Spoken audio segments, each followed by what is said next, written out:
한 주간 잘 지내셨습니까? 우리 명절을 또 지내시고 여러분 건강한 모습으로 함께 우리 주님의 전에서 예배할 수 있어서 참 좋습니다. 우리 주님께서 오늘도 하늘의 신령한 복으로 은혜로 우리 주의 백성들과 함께 하심을 믿습니다. 우리 모두 자리에서 일어나시겠습니다. 네, 우리 함께 예배드리는 사랑하는 가족들 서로 한번 인사하도록 하겠습니다. 잘 오셨습니다. 예배 잘 드립시다. 한번 인사하겠습니다. 잘 오셨습니다. 예배 잘 드립시다. 네, 감사합니다. 오늘도 우리를 은혜의 품으로 불러주신 좋으신 하나님의 이름을 함께 부르며 주 앞에 나아가겠습니다. 우리의 도움은 천지를 지으신 여호와의 이름에 있도다. 너희가 내 이름을 부르리니 내가 들을 것이며 나는 말하기를 이는 내 백성이라 할 것이요 너희는 말하기를 여호와는 내 하나님이시라 하리라. 아멘. 다 함께 영광 찬송 드리겠습니다. 고개 들어 주를 맞이해 찬송하겠습니다.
아멘. 모두 자리에 앉으시겠습니다. 이 시간 함께 교동문을 낭독하겠습니다. 오늘 함께 하실 교동문은 9번 시편 15편입니다. 교동문 9번 시편 15편입니다. 여호와여, 주의 장막에 머무를 자 누구오며 주의 성산에 사는 자 누구오니까.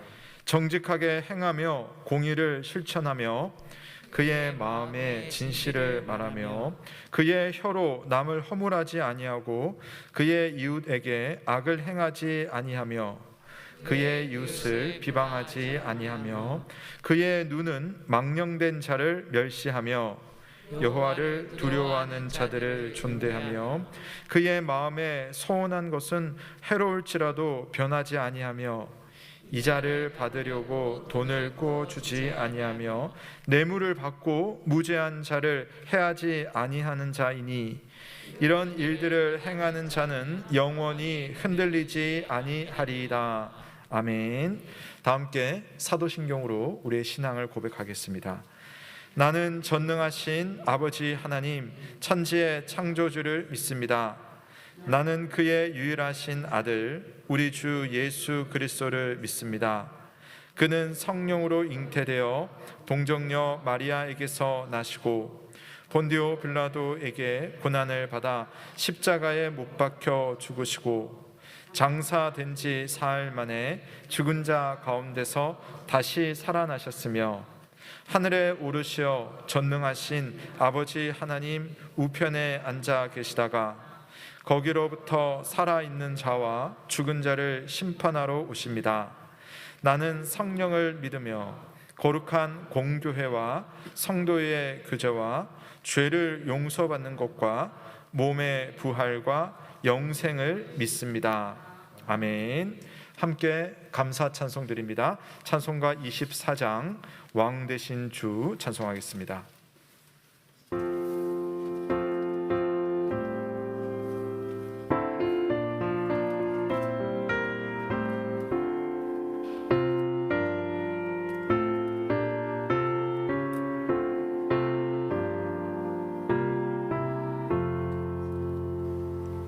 왕 되신 주 찬양하여라. 영광과 존귀 주께 돌리세.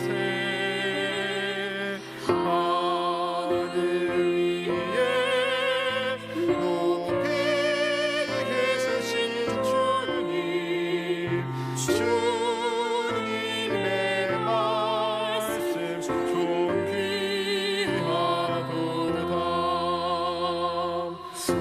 소망의 주 다시 찬양하여라. 이 장을 걷고 보자 오르사. 우리 위해 중보되신 주님, 날마다 은혜 부어주신다.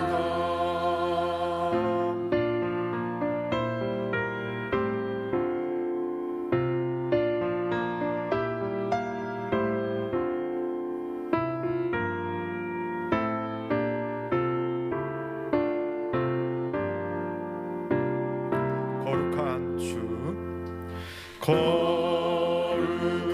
주, 하경배하여라.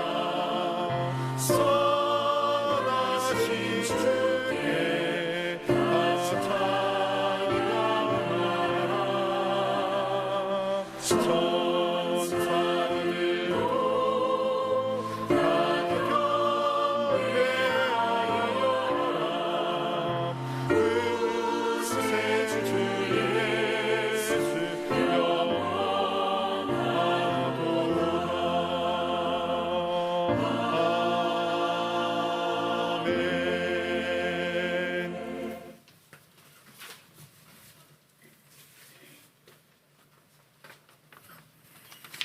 천사들도 기도드리겠습니다.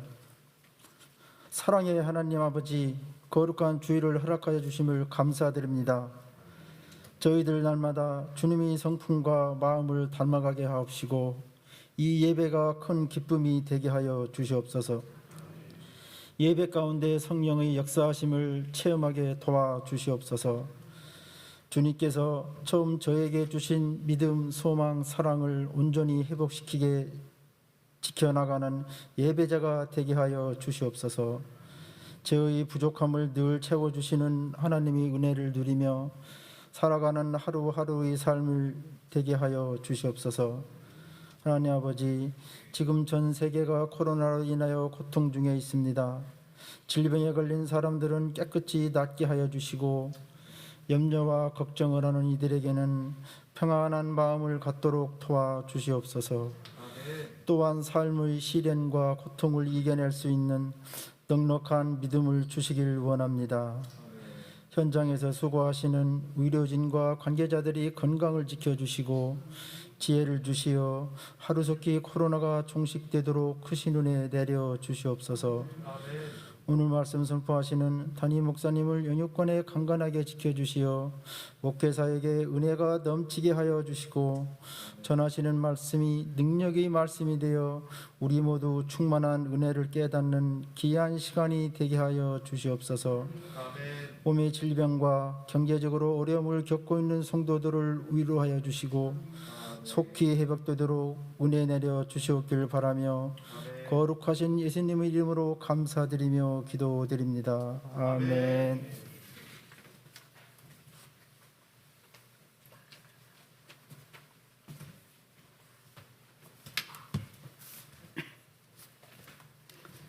오늘 성경 말씀은 여호수아 3장 1절로부터 6절까지입니다. 여호수아 3장 1절로 6절까지입니다.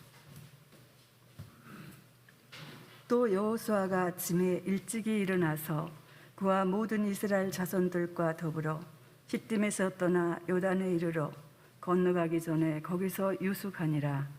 사흘 후에 관리들이 진중으로 두루 다니며 백성에게 명령하여 이르되 너희는 레위 사람 제사장들이 너희 하나님 여호와의 언약궤 매는 것을 보거든 너희가 있는 곳을 떠나 그 뒤를 따르라. 그러나 너희와 그 사이 거리가 2000규빗쯤 되게 하고 그것에 가까이 하지는 말라. 그리하면 너희가 행할 길을 알리니 너희가 이전에 이 길을 지나보지 못하였음이니라 하니라. 여호수아가 또 백성에게 이르되 너희는 자신을 성결하게 하라. 여호와께서 내일 너희 가운데 기이한 일들을 행하시리라. 여호수아가 또 제사장들에게 말하여 이르되 언약궤를 메고 백성에 앞서 건너라 하매 곧 언약궤를 메고 백성에 앞서 나아가니라. 아멘. 이는 하나님의 말씀이었습니다. 하나님께 감사드립니다. 감사합니다. 우리 함께 하나님 앞에 찬양드리겠습니다. 찬송가 425장 주님의 뜻을 이루소서 찬양하겠습니다.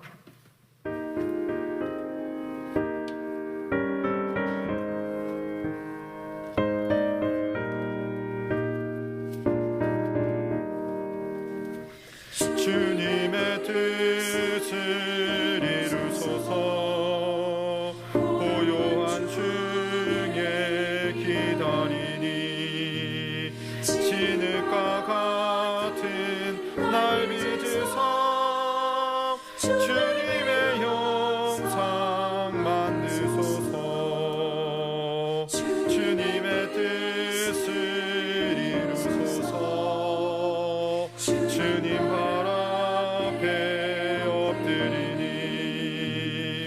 나의 맘속을 살피시사 눈보다 이게 하옵소서.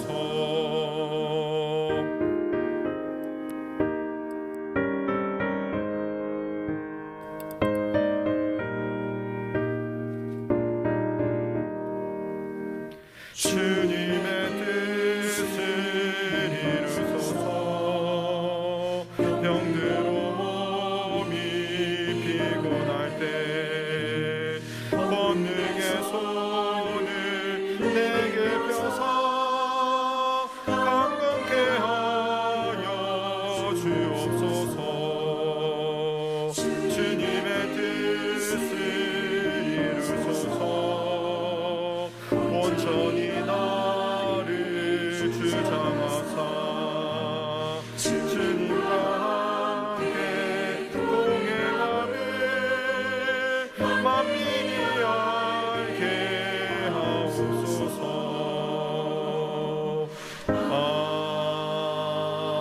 아멘.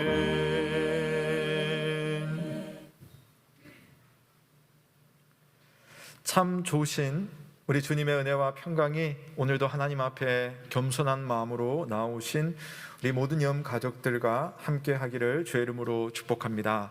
아멘. 여러분, 우리는 신앙생활을 하면서 어떤 특수한 상황 속에 지금 이런 환경 속에 어떤 일들이 일어날 때에 하나님의 손길을 내가 볼 수 있으면, 하나님의 능력이 이런 상황 속에 확 나타났으면 좋겠다 싶을 때가 있습니다. 세상의 역사를 주관하시고 또 섭리하신다는 하나님께서 어떻게 일하시는지 내가 좀 알고 싶고 또 그것을 눈으로 직접 확인하면서 경험하고 싶은 것은 우리 신앙인으로서 너무나 자연스러운 반응입니다. 우리가 함께 읽고 있는 이 구약 성경 여호수아의 여러 이야기들처럼 나에게도 이 하나님의 능력을 외견상 볼 수 있는 그런 장면이 있다면, 그런 일들이 나에게 일어나면 참 좋겠다 싶을 때가 여러분 종종 있으실 거예요. 특히 힘들고 어려운 일들을 만나거나 또 반드시 이 문제는 해결되어야 되는데 하는 그런 숙제가 있다면 당연히 그런 하나님의 능력과 하나님의 일에 대한 소망이 생겨나는 겁니다. 이것은 모든 시대의 신앙인에게 공통된 인식입니다. 오늘 읽은 이야기 속에 여호수아와 이스라엘 백성들도 역시 마찬가지입니다. 이제 이들은 요단강을 건너야 하고 가나안 땅에 들어가야 합니다. 근데 지금은 이 요단강은요, 우리가 다음 주에 다루겠지만 한참 이 물의 수위가 높은 범람하는 시기였어요. 그러니까 우리 이 200만 되는 이스라엘 백성들이 어떻게 이 물을 건널 수 있을꼬? 그뿐입니까? 요단강을 건너가면 견고한 성 여리고가 다 버티고 있는데, 뭐 정탐꾼들의 이야기는 있지만 실제로 저기는 큰 성이 있는데 우리가 어떻게 공략해야 하나? 하나님은 어떤 능력으로 이 성을 우리에게 주신다는 걸까? 이런 생각들을 가지게 되는 겁니다. 물론 우리가 알다시피 하나님께는 해법이 있어요. 그리고 또 우리가 참 부러운 게 하나님이 이 상황에 대해서 해법만 하나님만 가지고 계시는 것이 아니라 여호수아를 통해서 이 백성들에게 다음 주에 보게 되는 7절 이하에 보면 이 해법에 대해서 백성들에게 설명을 다 해줍니다. 요단강을 건널 때 어떤 일이 일어날 것인가. 야, 좋다. 우리가 신앙생활을 할 때도 하나님께서 저렇게 하나씩 하나씩 다 보여주면 얼마나 당당하게 살 수 있을까, 그런 생각이 절로 듭니다. 하지만 성도의 신앙생활은요, 다 이렇게 일률적이지는 않습니다. 특수한 시기에는 이와 같은 일들이 일어나기도 하지만 우리 대부분은요, 자세한 어떤 정보 없이 그저 하나님을 믿는 믿음으로 지금 상황을 고민합니다. 그리고 주님 앞에 간절하게 도와달라고 기도하죠. 그러면서 내가 무엇을 해야 될 것인가 선택하면서 이 길을 갑니다. 때로는 그러다 보면 우리 다 경험하다시피 길이 막히기도 하고요. 그것이 우리들의 신앙생활의 전반적인 일반적인 모습입니다. 실제 사도 바울을 한번 생각해 보시면요, 사도 바울은요 정말 주님의 특별한 부름을 받아가지고 예수 그리스도의 복음을 전하려고 선교 일정표, 계획표를 완전히 다 짜놨어요. 그래서 이때는 여기로 가고 여기 가서 뭘 하고 이걸 다 짜두고 이제 이동을 하는 어떤 중요한 순간에, 결정적인 순간에 갈 길이 막혀버린 거예요. 갈 수가 없습니다. 전혀 다른 길을 하나님께서 가도록 했어요. 근데 그때는 당장은 몰랐지만 시간이 지나고 보니까요, 내가 계획했던 일정보다 하나님께서 흩어가지고 정리를 해주신 여정이 사실은 완벽했어요. 바울은 그걸 깨닫습니다. 그래서 그 순간순간마다 성도는 어떤 자세, 어떤 마음을 가지는가, 이건 참 중요한 문제입니다. 오늘 말씀도 마찬가지거든요. 이스라엘 백성들, 우리는 뭐 이야기 전체를 하니까 백성들은 그냥 이렇게 가고 하나님이 가르쳐 주시고 그래서 땅을 점령하고 우리는 그렇게 쉽게 생각하지만 이 백성들도요, 우리와 같은 고민과 기도와 활동들이 있었어요. 특히 이 이스라엘 백성들은 처음부터, 우리가 그냥 쉽게 생각하듯이 처음부터 어떤 일이 일어날 것이다, 이 백성들이 다 알고 가는 게 아니었어요. 오늘 우리가 읽은 본문은 우선 여호수아가 내린 명령을 따라서 하나님의 일을 볼 수 있는 준비를 하는 겁니다. 그걸 다 알아서 하는 것이 아니라 하나님의 일을 준비를 하고, 준비했을 때에 하나님의 일을 볼 수 있는, 하나님의 일에 참여할 수 있는 그 영광이 이들에게 주어지더라는 겁니다. 그래서 오늘은 우리가 하나님의 일을 다 알고 행하는 이스라엘이 아니라 아직은 모르지만, 우리처럼 아직은 모르지만 하나님의 일을 보기 위해서 준비하는 이스라엘의 모습을 한번 살펴보고 우리에게 적용을 해보는 그런 시간을 가져보려고 합니다. 자, 오늘 우리가 읽었던 1절 말씀에서부터 여호수아의 이야기가 시작이 되죠. 여호수아는 아침 일찍 일어났습니다. 아브라함처럼, 모세처럼 자기에게 주어진 시간을 잘 사용합니다. 세월이 흘러가는 대로 저절로 되겠지, 하나님이 다 해주시겠지, 그런 마음은 하나님이 하시는 일에 어울리지 않았어요. 하나님께서 내게 주신 24시간을 가장 부지런히, 가장 적절히 사용을 합니다. 그래서 이제 지금은 시딤이라는 곳에 있는데 요단강까지 또 시간 들여서 가야 돼요. 그래야지 이제 강을 건너는 거거든요. 그래서 아침 일찍 백성들과 일어나서 약 15km 정도 되는 것 같습니다. 그래서 하루길을 요단강 근처까지 가서 요단강 앞에서 텐트를 치고 이제 사흘 동안 본격적인 준비를 하는 겁니다. 여호수아는 이스라엘 백성들에게 딱 두 가지를 명령했어요. 오늘 여러분에게 말씀드릴 전부가 이 두 가지 속에 다 들어있는데요. 첫 번째는 뭐냐면, 자, 백성들에게 또 레위인들, 제사장들에게 이야기합니다. 자, 레위 사람 중에 제사장이 하나님의 언약궤를 맬 것이다.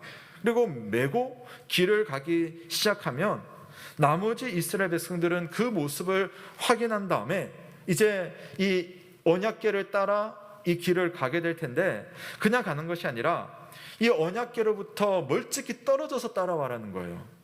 그래서 오늘 보니까 2000규빗이라고 하거든요.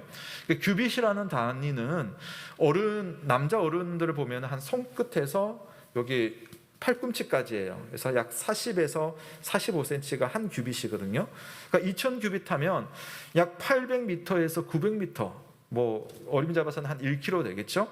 그 정도의 거리를 띄워놓고 언약궤는 저 앞에 가고 나머지 백성들은 그 언약궤를 보면서 따라가라. 이게 첫 번째 명령입니다.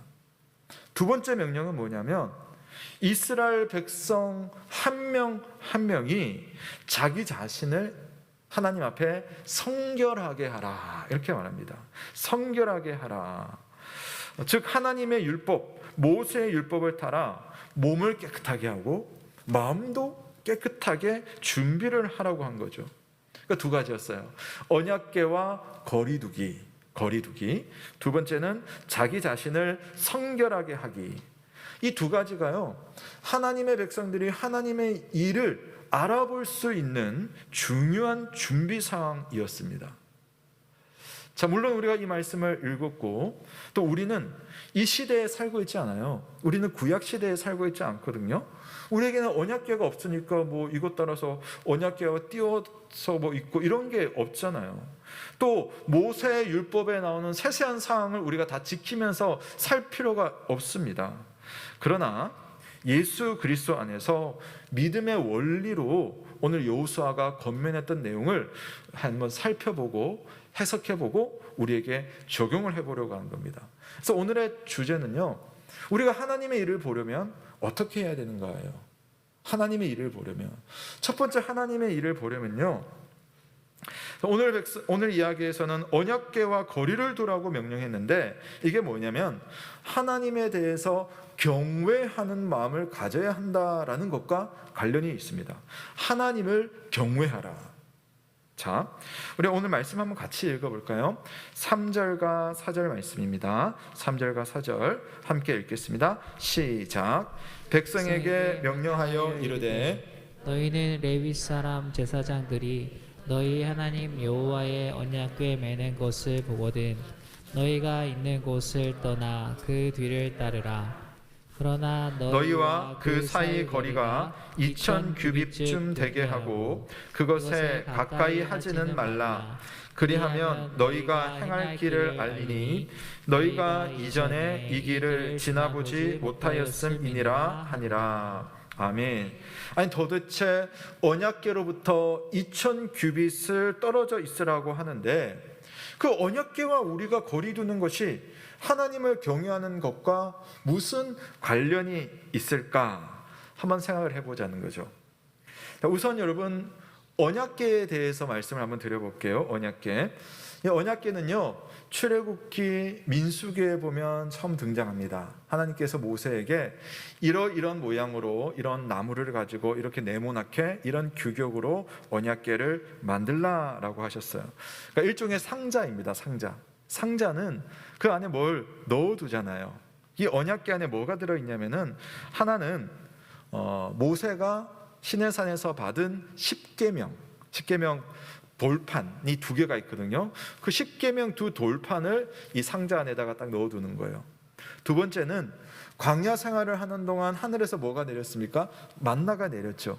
그 만나를 모아둔 항아리 하나를 저 안에다가 딱 넣어둡니다. 각자 뭐 어떤 의미는 있습니다. 세 번째는 광야 생활을 하는 동안 백성들이요, 아론의 권위를 인정하지 않았어요. 그래서 백성들 중에 대표들이랑 아론이랑 어떤 대결을 합니다. 그래서 아론의 지팡이에 싹이 나요. 그래서 아론이 이기는 일이 있거든요. 그래서 아론의 싹난 지팡이를 이 언약궤 안에다가 뒀어요. 이 3가지를 이 상자 안에 뒀다는 겁니다.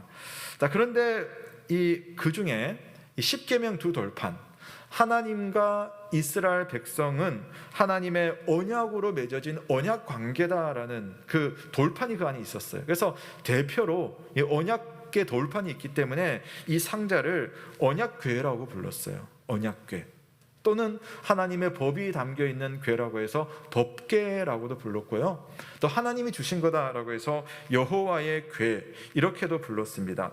근데 이 언약궤에 가장 중요한 의미가 있어요. 이 의미는 뭐냐면, 하나님께서 이스라엘 백성들과 함께 하신다. 이게 언약궤의 가장 중요한 의미예요.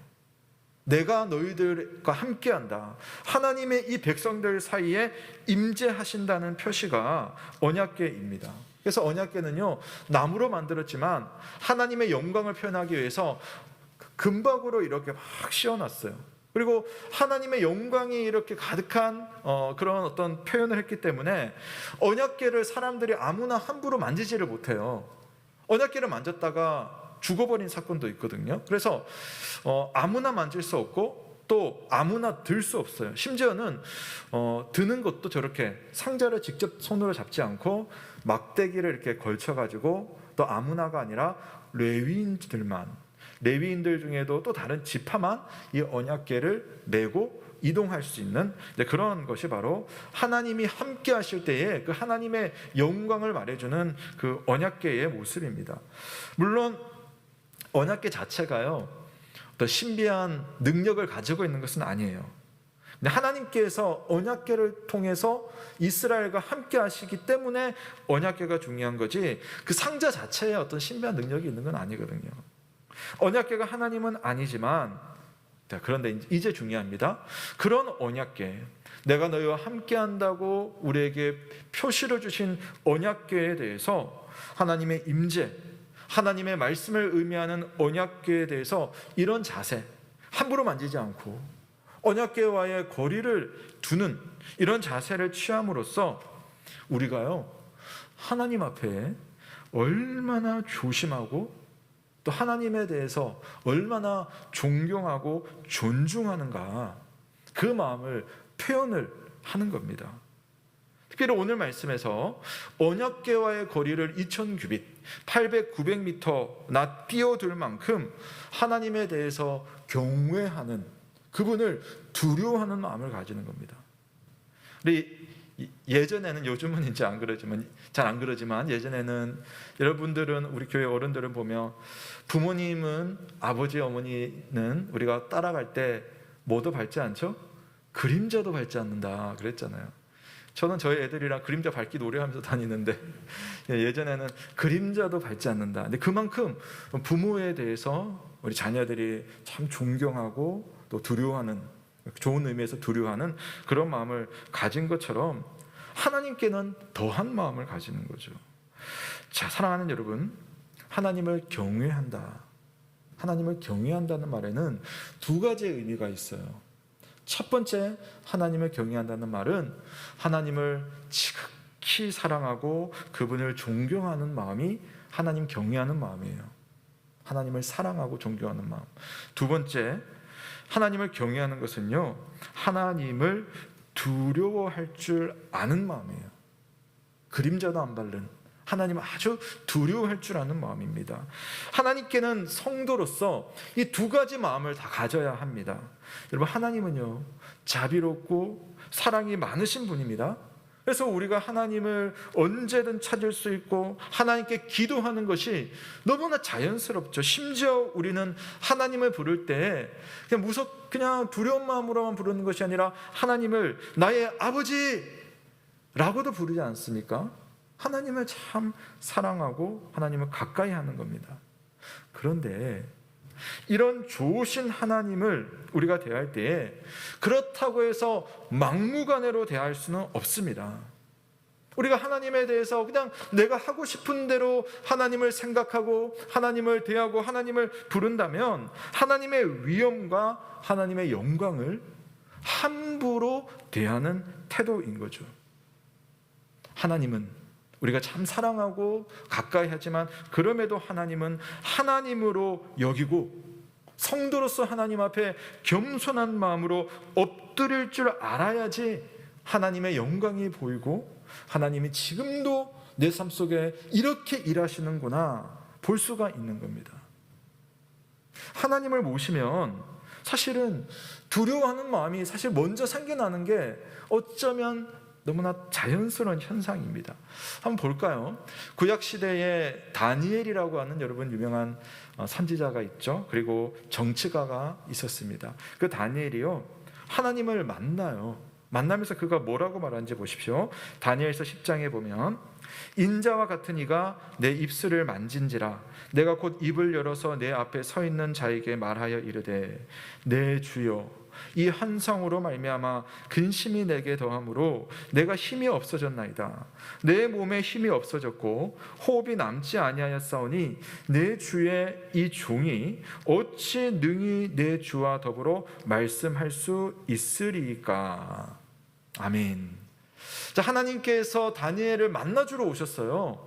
그럼 얼마나 여러분 영광스럽고 너무나 좋잖아요. 하나님과 대화를 나눠야 돼요. 그런데 하나님 앞에 막상 말을 하려고 하니까 그 하나님의 그 영광 앞에서 내 힘이 쫙 빠져버리는 거예요.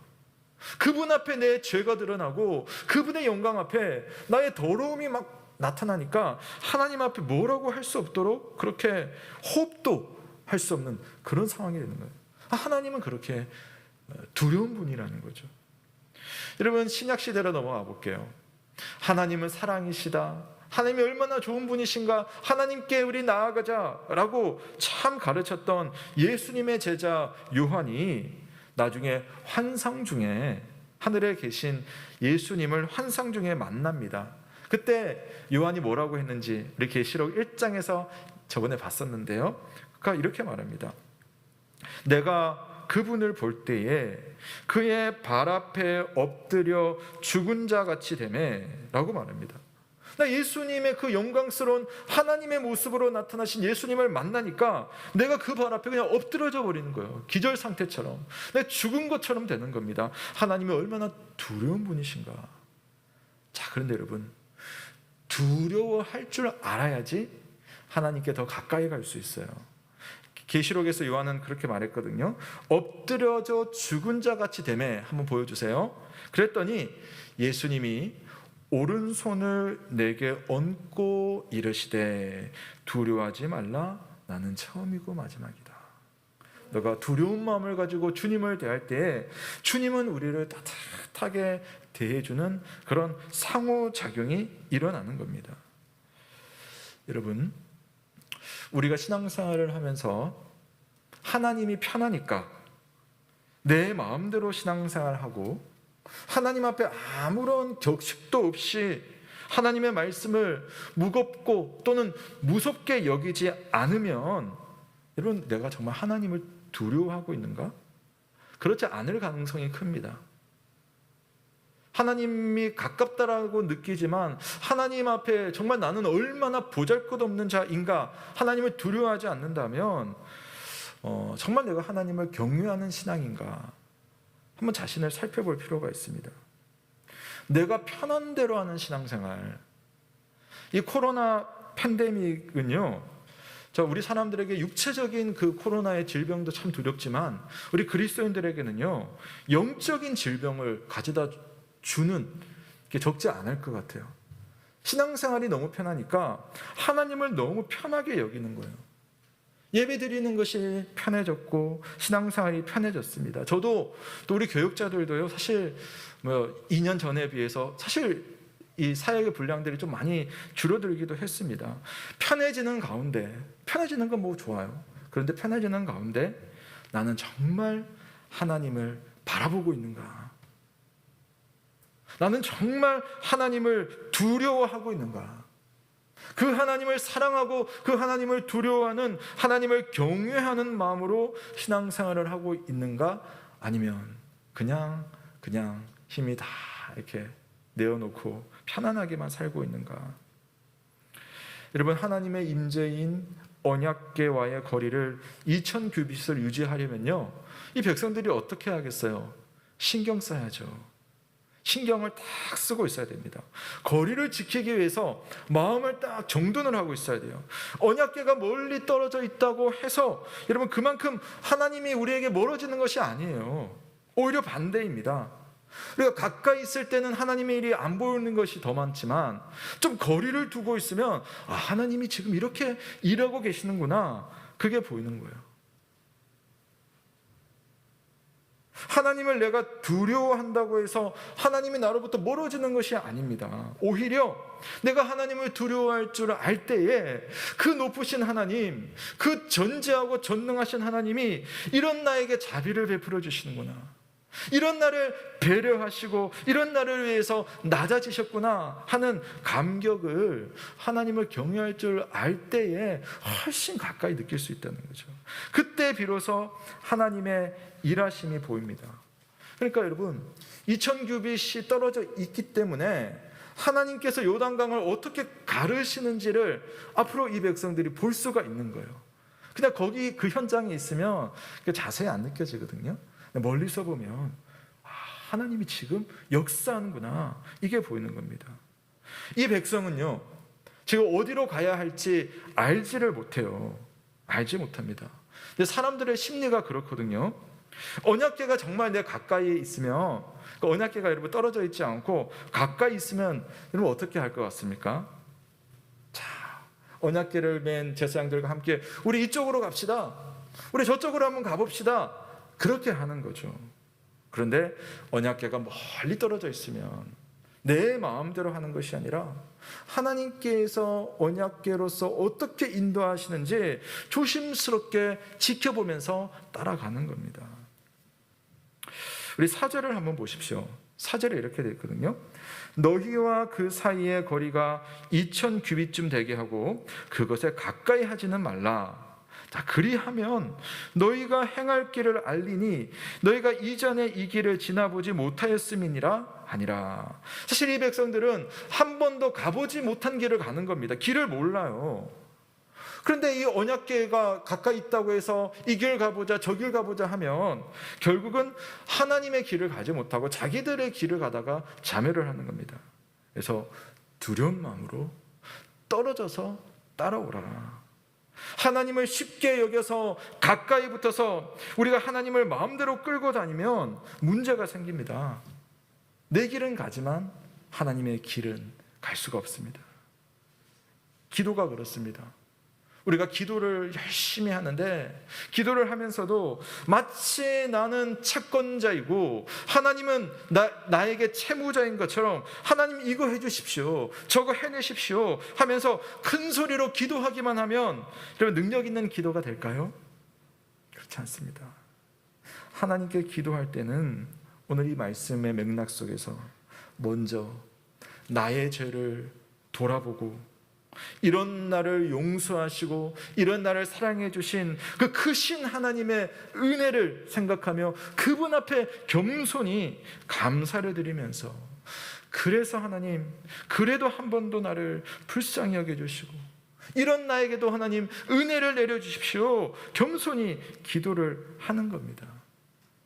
우리의 기도생활, 우리의 신앙생활, 하나님을 두려워하고 있는지 아니면 내가 언약궤를 마음대로 끌고 다니면서 그렇게 하고 있는지 한번 생각을 해보시면 좋겠습니다. 오늘 이야기로부터 약 360년 정도 흐르고 나면 이 백성들이 가나안 땅에 정착을 해요. 그리고 나서 아직은 이제 다윗의 시대가 되지 않았지만 다윗 시대가 되면 이제 국가가 사울과 다윗의 시대에 이제 이스라엘이라는 국가가 형성이 됩니다. 딱 그렇게 가까이 간 즈음에 이런 일이 있어요. 그 땅에 먼저 살고 있었던 블레셋 민족들이 있었거든요. 그 민족을 다 처리하지는 않았습니다. 자꾸만 블레셋이랑 이스라엘 민족들이 계속 전쟁이 벌어지는 겁니다. 몇 차례 전쟁을 했는데 이스라엘이 자꾸만 패배를 하는 겁니다. 그래서 이제 그 지도자들이, 이스라엘 장로들이 모여가지고 우리가 왜 졌을까? 어떻게 하면 될까? 이제 분석하고 전략을 짜다가 아주 기가 막힌 묘수를 하나 딱 꺼내는 거예요. 야, 이거면 됐다. 우리 반드시 승리한다 하면서 그들이 어떤 묘수를 내는지 아십니까? 자, 성경 사무엘상 4장 3절에 이렇게 되어 있네요. 백성이 진영으로 돌아오매 이스라엘 장로들이 이르되 여호와께서 어찌하여 우리에게 오늘 블레셋 사람들 앞에 패하게 하셨는고 여호와의 언약궤를 실로에서 우리에게로 가져다가 우리 중에 있게 하여 그것으로 우리를 우리 원수들의 손에서 구원하게 하자라고 묘수를 꺼내는 겁니다. 그러니까 오늘 이야기처럼 언약궤가 있으면 요단강문도 갈라지고 언약궤가 있으면 여리고 성도 무너진다. 여호수아 이야기를 이 이스라엘의 장로님들이 왜 물으시겠어요? 다 아시는 거죠. 현재는 실로라고 하는 지역에 성막을 만들어 놓고 언약궤를 거기에다가 딱 모셔두고 있었어요. 그러니까 언약궤를 우리가 빨리 가지고 오자. 우리가 반드시 승리한다. 좋아요. 좋지 않습니까?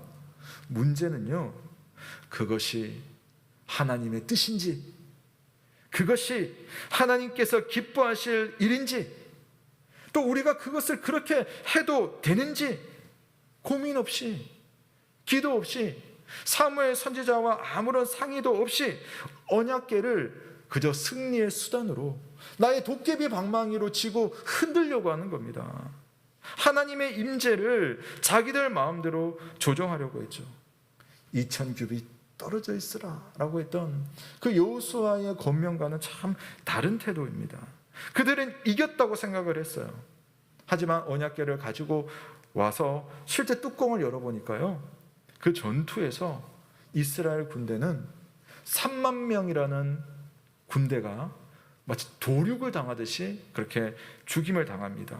심지어는 이 하나님의 궤, 언약궤를 블레셋 민족에게 빼앗겨버리는 참담한 결과를 맞이하죠. 여리고성 이야기를 알기는 아는데 자세히 공부하지는 못했던 것 같아요. 바른 지식이 없는 그저 열심, 하나님에 대한 참 두려움이 없는 신앙 지식이 이런 대참사를 몰고 온 겁니다. 사랑하는 여러분, 우리가 길을 가려면요, 특별히 하나님의 길을 가려면 내 발끝만 보고 가는 게 아닙니다.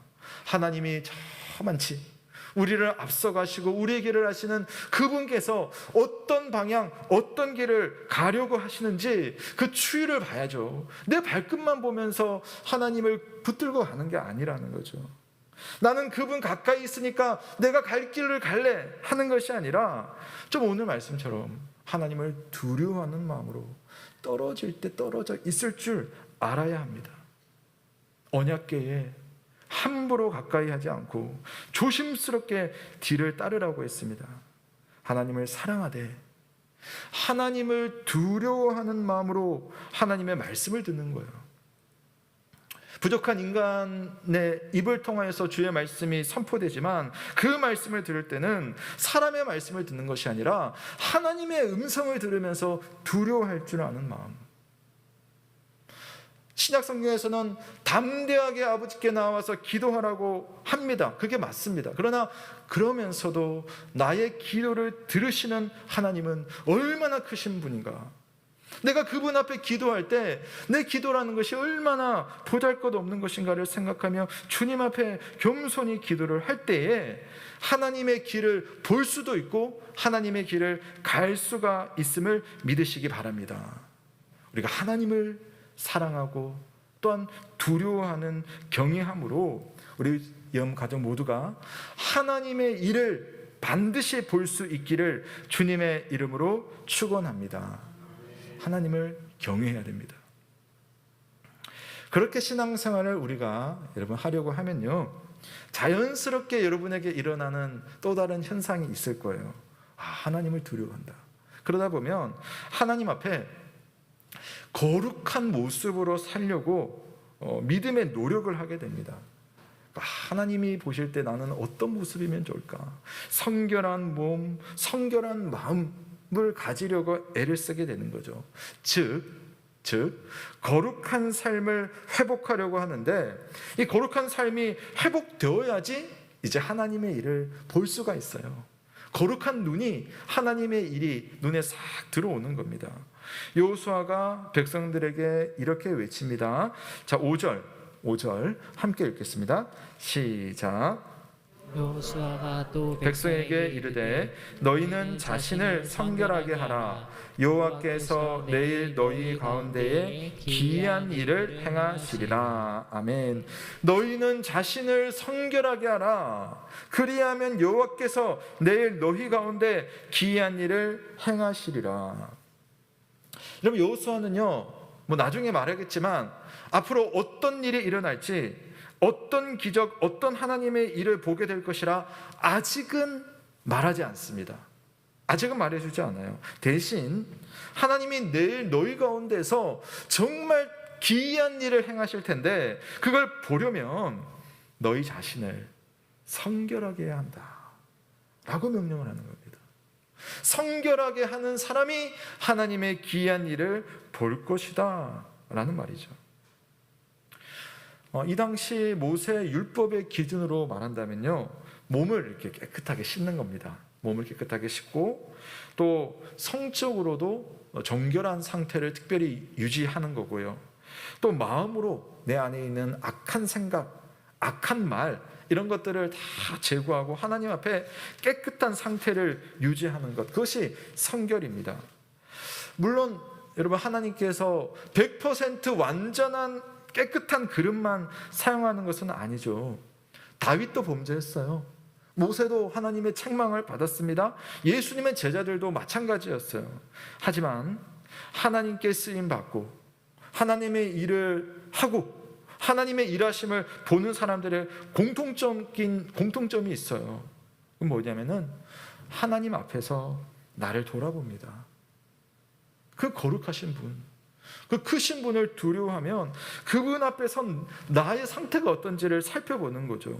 그동안 잘했다면 겸손히 하나님 앞에 더 잘하려고 애를 쓰게 될 것이고요. 그동안 못했다면 다시 회복하기 위해서 하나님 앞에 회개하고 다시 일어서는 그런 힘을 쓴다는 겁니다. 하나님께서 기뻐하시는 모습이 그런 모습이고요. 하나님 그런 사람들에게 하나님의 놀라운 일을 반드시 보여주신다는 약속의 말씀을 믿으시기 주의 이름으로 축원합니다. 약속의 말씀이에요. 너는 하나님의 기이한 일을 보기 위해 스스로 성결하게 하라. 하나님께서 모세에게 율법을 주시면서 모든 백성에게 들려주시라고 하신 말씀이 이미 예전에 있었어요. 레위기 말씀에 보면 여호와께서 모세에게 말씀하여 이르시되 너는 이스라엘 자손의 온 회중에게 말하여 이르라. 너희는 거룩하라. 이는 나 여호와 너희 하나님이 거룩함이니라. 너희는 거룩하라. 왜냐하면 나 여호와 너희의 하나님이 거룩하기 때문이다. 다른 말씀에는 여러분 또 아시는 유명한 말씀이 있죠. 내가 거룩하니 너희도 거룩하라. 같은 말을 표현을 좀 바꾼 겁니다. 너희는 거룩하라. 왜냐하면 내가 거룩하기 때문에 너희는 거룩하라. 이 말이 뭐겠습니까? 거룩하신 하나님께 우리가 연결되어 있다는 거예요. 연결되어 있다는 겁니다. 코로나 전염이 너무 빨라가지고 우리가 되게 무서워하는 거잖아요. 근데 하나님의 거룩하심은요, 또 역시 표현이 좀 그렇지만 거룩함의 전염이 일어나는 겁니다. 거룩하신 하나님에 속해 있다면, 그분을 믿고 그분을 사랑하고 그분을 경외한다면 그분의 거룩함이 우리에게도 오는 겁니다. 그 거룩함을 회복하는 사람이 하나님의 일하심을 볼 수가 있어요. 그분을 경외하는 백성이라면 거룩하신 하나님을 나는 믿는다라고 말하면서 스스로는 어떻게 거룩하지 않은 삶을 아무렇지 않게 살 수 있겠습니까? 뭐 그렇게 살아도 살 수는 있어요. 그러나 문제는 하나님이 당신의 백성들에게 복 주시려고 기이한 일을 하시려고 마음속에 다 가지고 계시는데, 그런 삶과 먼 삶을 살면 그걸 볼 수가 없고 경험할 수가 없는 겁니다. 구약성경 잠언에는 28장에 이런 말씀이 있어요. 자기의 죄를 숨기는 자는 형통하지 못하나 죄를 자복하고 버리는 자는 불쌍히 여김을 받으리라.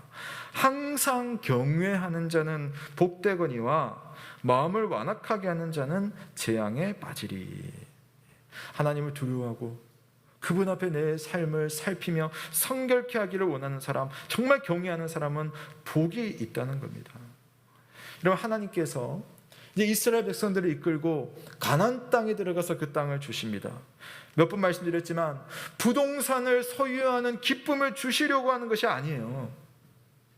가나안 땅, 오랜 시간 하나님 없이 죄로 만연된 그 땅에 하나님 아는 백성들이 들어가서 하나님 나라의 삶의 원리로 이렇게 복된 삶을 살 수 있다. 하나님 복 주시려고 그들을 데려가는 겁니다.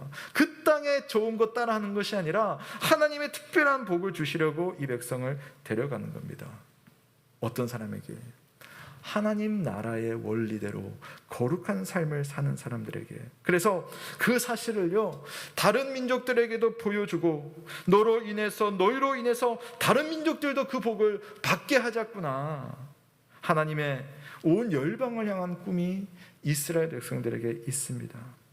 그래서 요단강을 건너가기 직전에 하나님의 임재, 하나님의 언약궤 앞에서 하나님의 일을 보려면 어떻게 해야 되느냐? 하나님을 경외하라. 언약궤와 멀찍이 떨어져서 따라오라. 하나님의 백성답게 거룩한 삶을 회복하고 살라라고 말하는 겁니다.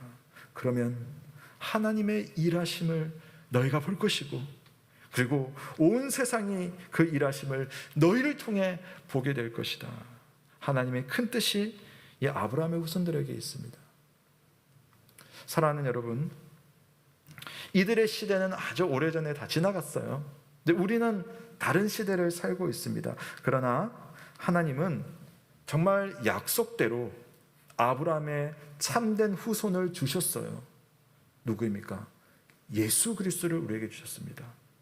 또 아브라함의 약속하신 것처럼 그 후손을 통하여서 하늘의 별과 땅의 모래와 같이 수많은 민족들을 이루신 겁니다. 바로 예수 그리스도를 믿는 믿음으로 세워진 주님의 교회를 온 세상에 세우셨어요. 참된 이스라엘, 새 이스라엘이 세상 속에 있습니다. 왜 교회를 세우셨을까?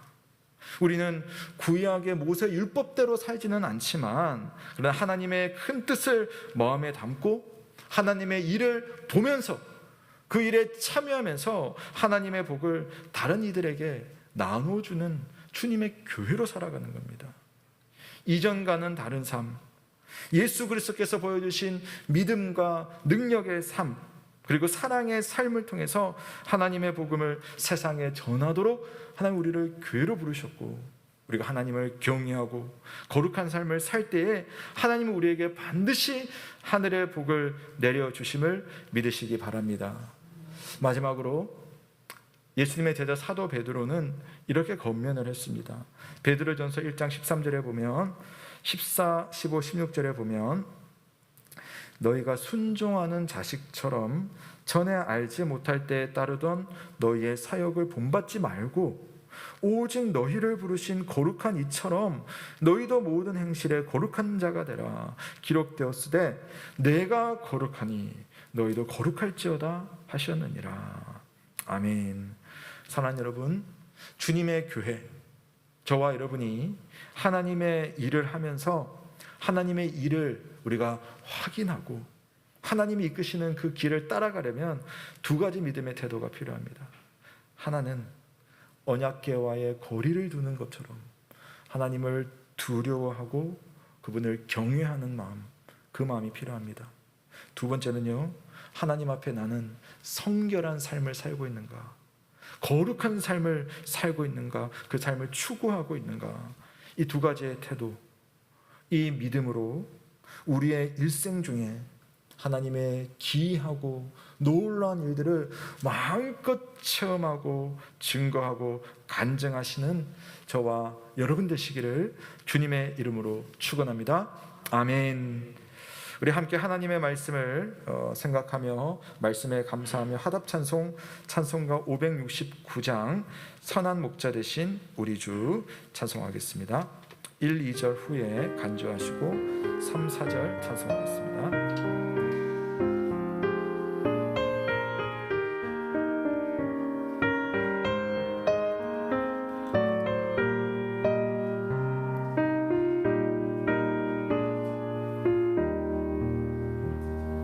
선한 목자 되신 우리 주 항상 인도하시고 푸른 풀밭 좋은 곳에서 우리 먹여주소서. 선한 목자 구세주여 항상 인도하소서. 선한 목자 구세주여 항상 인도하소서. 나의 문이 되신 예수여 우리 영접하시고 길을 잃은 양의 무리를 항상 인도하소서. 선한 목자 구세주여 기도 들어주소서. 선한 목자 구세주여 기도 들어주소서.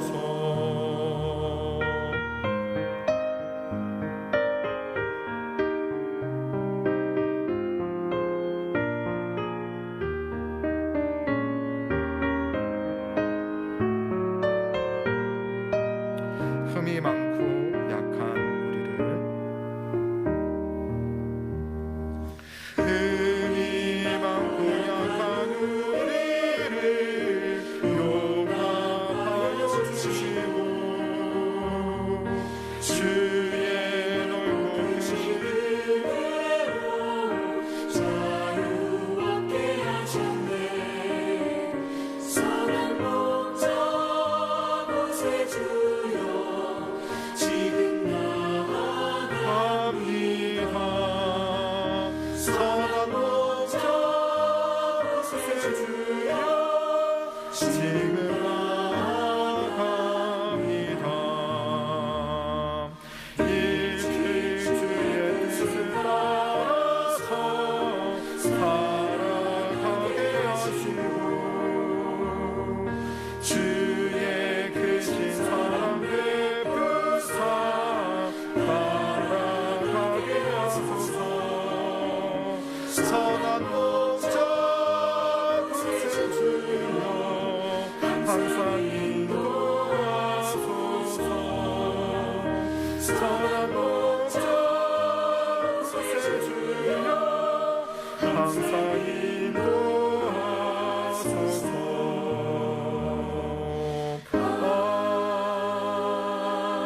아멘. 사랑하는 성도 여러분, 함께 말씀을 생각하며 기도의 시간을 가지기 원합니다. 우리가 여호수아 성경 말씀을 볼 때마다 그들에게 일어났던 하나님의 놀라운 기적들, 하나님의 능력을 보면서 참 부럽다 이런 생각을 할 때가 있고요. 또 지금 나에게도 그와 같은 하나님의 일이 있으면 얼마나 좋을까 할 때가 참 많습니다. 그러나 이 이야기 속에는요, 배경들이 있어요. 하나님을 경외하는 주의 백성들에게, 하나님 앞에 자신을 살피는 주의 백성들에게 하나님의 능력, 하나님의 역사가 일어난다는 것을 오늘 읽은 본문이 우리에게 잘 말해주고 있습니다. 하나님, 내 삶 속에 여전히 역사하시고 함께 하시는 하나님, 그 하나님을 내가 정말 경외하는 믿음으로 살게 하여 주시옵소서. 그래서 멀리 떨어져 있는 것처럼 두려워하지만 그러나 더 가까이에서 하나님의 역사를 볼 수 있음을 믿습니다. 한번 기도하시고 간구하시면 좋겠고요.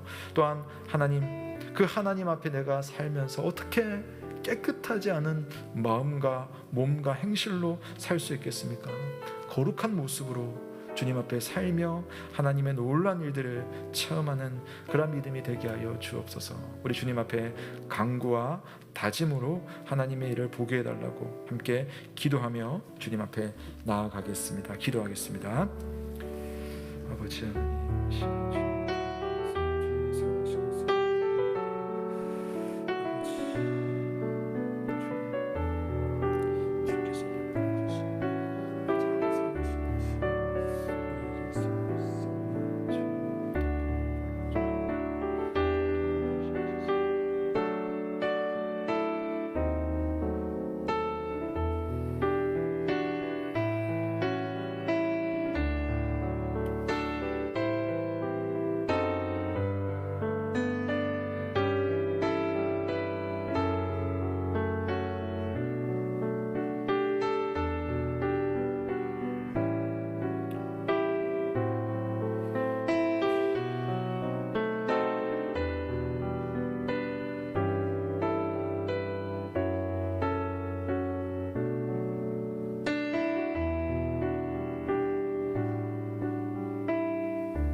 살아계신 하나님 아버지, 우리 주님께서 항상 언제나 우리와 함께 하시며 우리 가까이 임재하고 계심을 믿습니다. 그러나 하나님을 마음대로 조정하는 그러한 믿음이 아니라 정말 주님을 사랑하되 존중하고 두려워하는 경외함으로 하나님 앞에 겸손한 모습 유지할 수 있도록 늘 인도하시고, 그래서 내가 하나님을 이끄는 것이 아니라 하나님이 나의 길을 이끄시며 하나님이 어떻게 내 삶 속에 역사하시는지를 볼 수 있는 믿음의 눈으로 오늘을 살아가는 우리 예언의 모든 가족들이 되게 하여 주옵소서. 두려우신 하나님 앞에 살면서 막무가내로 살지 않게 하시고 거룩한 마음, 거룩한 입술, 거룩한 손과 발이 되어서 하나님께 영광을 돌리며 하나님께서 이루시는 놀라운 일에 나도 기꺼이 참여하는 믿음의 사람 되게 하여 주옵소서. 주변에 하나님의 역사가 필요하고 하나님의 사랑이 필요한 많은 이들이 있습니다. 그들에게 내 자신이 살아계신 하나님의 영광의 증거가 될 수 있도록 주여 나를 사용하여 주옵소서.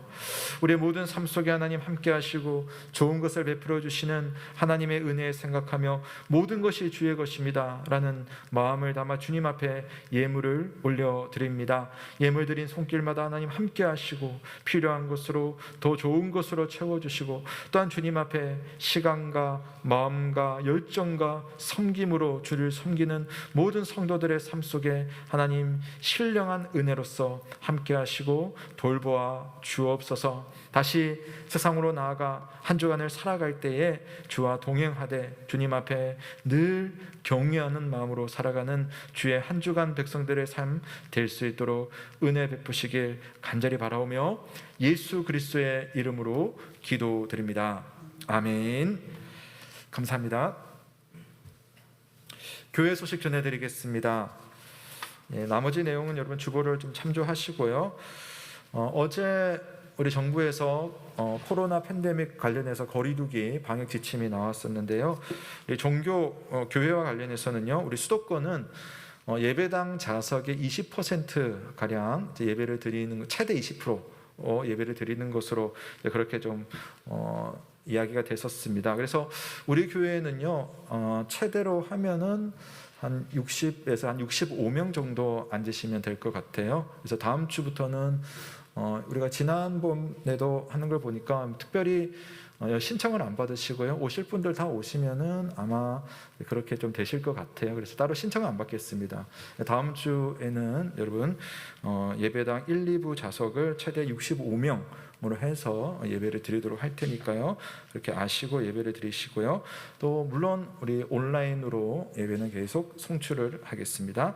나머지 새벽 및 수요 기도에도 역시 마찬가지로 그렇게 모임을 갖겠습니다. 더불어서 항상 내 마음속에 미안한 마음 또 짐처럼 우리 교육기관 우리 아이들이 항상 마음속에 이렇게 있는데요. 이 아이들은 이제 개학을 좀 더 앞두고 있는 상황입니다. 그래서 함께 모이지는 않습니다. 당분간은 계속 모이지 않겠고요. 비대면 온라인 예배로 우리 아이들 예배 드리고 또 우리 교육자들 선생님들이 섬기도록 하겠습니다. 위에서 많이 기도해 주시고요. 우리 부모님들 많이 또 지도해 주시기를 부탁드리겠습니다. 학습 입교 세례 교육은 오늘 2월 14일 오늘까지 마감하도록 하겠습니다. 이후에는 우리 신청자들 대상으로 해서 우리 교육자들 각자 시간을 정해서 함께 비대면으로 모임을 갖고 교육을 하도록 하겠습니다. 많은 기도를 부탁드립니다. 나머지 내용 주보를 참조하시면 되겠습니다.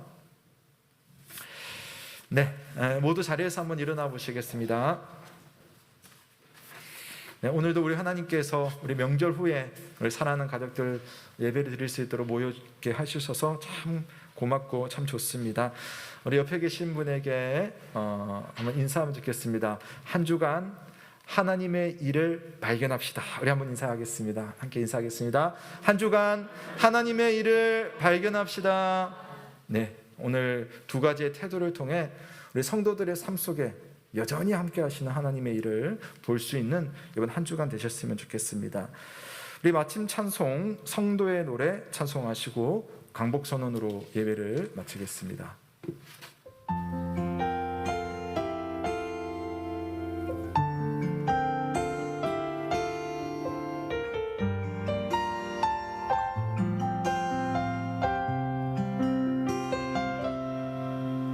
환난 가난과 고난 수고로움 속에도 성도는 그 믿음을 지켰네. 주를 섬기는 일에 자신을 다 드리며 진리의 말씀과 성령으로 그 길을 환난 가난과 고난 수고로움 속에도 성도는 그 믿음을 지켰네. 주를 섬기는 일에 자신을 다 드리며 진리의 말씀과 성령으로 그 길을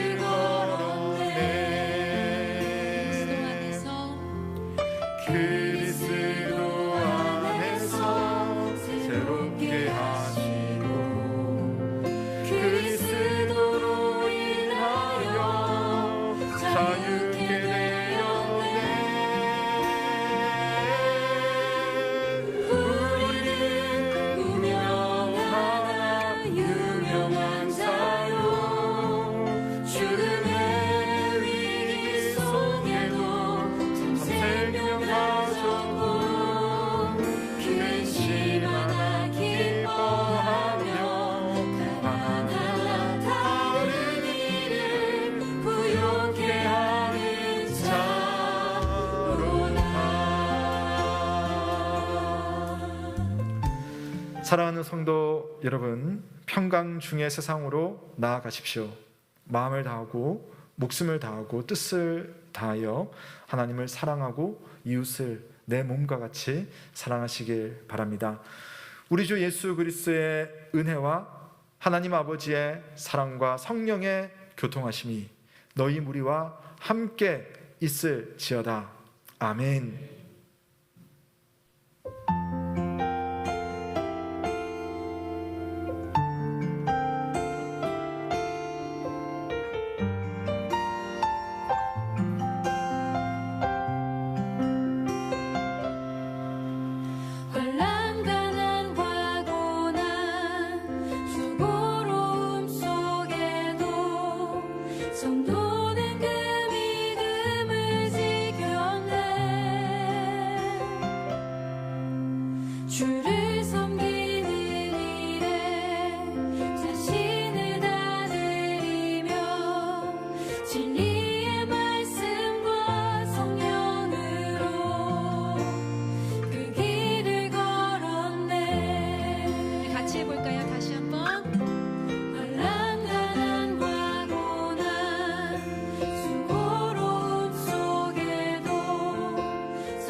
주를